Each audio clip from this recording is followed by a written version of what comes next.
Good morning. Welcome to Plugged In. We're moving into Daniel chapter 5 right after this.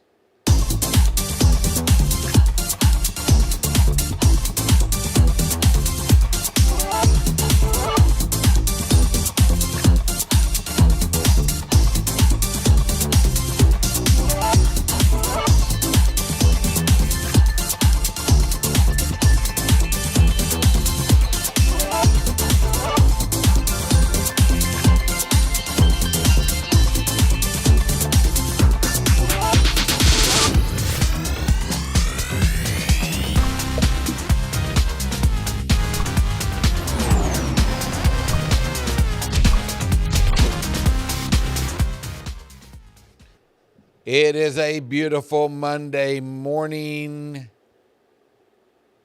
Maybe some rain in the forecast this week. Maybe some cooler temperatures. We'd like that for July. We're glad that you're with us and plugged in. While it's fresh on my mind, I want to let you know that I will be out of pocket next week. So we're going to look at a little bit of stuff in chapter 5 this week. And then in 2 weeks when we resume, we'll be in chapter 6. So if you want to read ahead a little bit, you can do that. But I wanted to just give you a heads up that we will not be together next week. I have a prior engagement that I need to be at. And so we will see you in a couple of weeks. So we're going to start the morning off with a pop question. I'm not going to make it a quiz. I think a quiz would be multiple questions. Just one question. It might still be too early for something like this, but let me just ask you, what do you think is the biggest sin mankind struggles with? Now, if you're able to answer through this media, then you can share that with Peter and he can tell me, or if you want to even text me later, I'll go ahead and give you my phone number, 417-353-8006. You can text me and tell me what your answer is. I would say that some will answer that it's greed or a covetous. You know what I'm trying to say. How in the world do I not say covet? A covet spirit. How about that? Boy, I'm tongue-tied this morning. Others might answer that it's power or popularity. When you and I read from Proverbs chapter 6, verses 16 through 19, we find that there are 7 things that are detestable to the Lord, and at the top of that list is what is known as haughty eyes. Haughty, or haughtiness, is defined as being arrogantly superior. It seems to me, as I go through the scriptures, and the more I read from Genesis to Revelation, the stories of mankind, it seems to me that there is a twist of pride threaded through the scriptures. And there's this constant call from God for you and I to have a humble spirit. If you've paid any attention to our slow process that we've been at in this story of Daniel, in the first 4 chapters, we have seen those 2 attitudes on display. Pride is what swelled up the head of King Nebuchadnezzar. Humility has been the attitude of Daniel. And those 2 attitudes just move right on into chapter 5, although one of the characters has changed. In chapter 5, we are introduced to a new king with an age-old problem. In fact, you might say that it is hereditary. Our new king is known as Belshazzar. And by the time we get into verse 2, he is referred to as Nebuchadnezzar's son, or he looks at Nebuchadnezzar as his father. Now, I did a little extra research and found that it could be that Nebuchadnezzar was actually his grandfather. Okay? What we do know is the trait of haughty eyes, the trait of pride, just moved right through the family tree. Belshazzar is hosting a great banquet, and to impress the guests, he orders that the gold and silver goblets that his father Nebuchadnezzar took from the temple in Jerusalem be brought out, and they're going to drink from those, and they're going to indulge in drinking and celebration and idol worship. And then all of a sudden, there is an interruption in their celebration. Verses 5 and 6 say this: "Suddenly the fingers of a human hand appeared and wrote on the plaster of the wall near the lampstand in the royal palace. The king watched the hand as it wrote.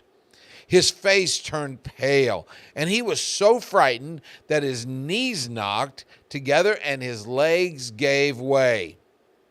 He must have been standing there, and all of a sudden he just collapsed. Now, as the former king Nebuchadnezzar had done, Belshazzar follows suit. He quickly summons the enchanters, the astrologers, the diviners. He needs somebody to interpret what this writing is on the wall. And as in times past, no one can interpret it, that is, except Daniel. So Daniel is invited to this banquet to interpret. And I want you to look at verse 17, because here's a sign of humility. Verse 17 says this: "Daniel answered the king, 'You may keep your gifts for yourself and give your rewards to someone else. Nevertheless, I will read the writing for the king and tell him what it means.'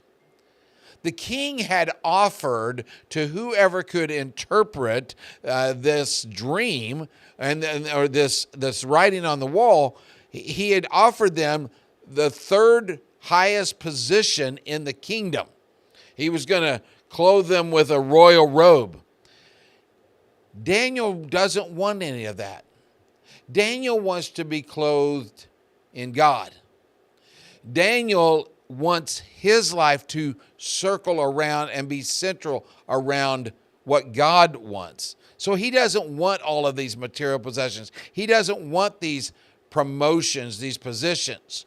What he wants to do is offer the answer, but he just wants to humbly live his life. He gives it away.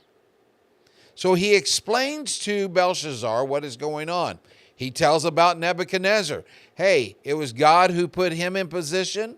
He had this great splendor, but he let that go to his head. He killed those he wanted to kill. He let those live he wanted to let live. If he wanted to promote somebody, he did. If he wanted to humble somebody, he did. But he let his arrogance get in the way. And then here's another sign of humility. And I've asked Peter to put this on the screen. It's verse 22. Here's what Daniel says to Belshazzar. "But you, Belshazzar, his son, have not humbled yourself, though you knew all this." See, Belshazzar knew what had happened to King Nebuchadnezzar. And you would have thought that if he saw this happening to his dad, he would have said, you know what, I'm not going to go down that same path. But no, Belshazzar decided to go down that same path. And as a result, the writing on the wall basically is interpreted that he is going to lose his position. He is going to lose his kingdom. In fact, that very night, after this incident occurred, Belshazzar passes away. He dies, and a new king is put in position. When we resume in a couple of weeks, we will pick up with that new king, Darius, chapter 6, a very popular chapter with a very familiar story, especially to those of us who grew up in church, the story of Daniel and the lion's den. But as we've already seen through these 5 chapters, There is a lot more to this story than just, well, our Sunday school lessons. So I want to encourage of you to join back with us in a couple of weeks. Have a wonderful week this week. And thank you again for watching Plugged In.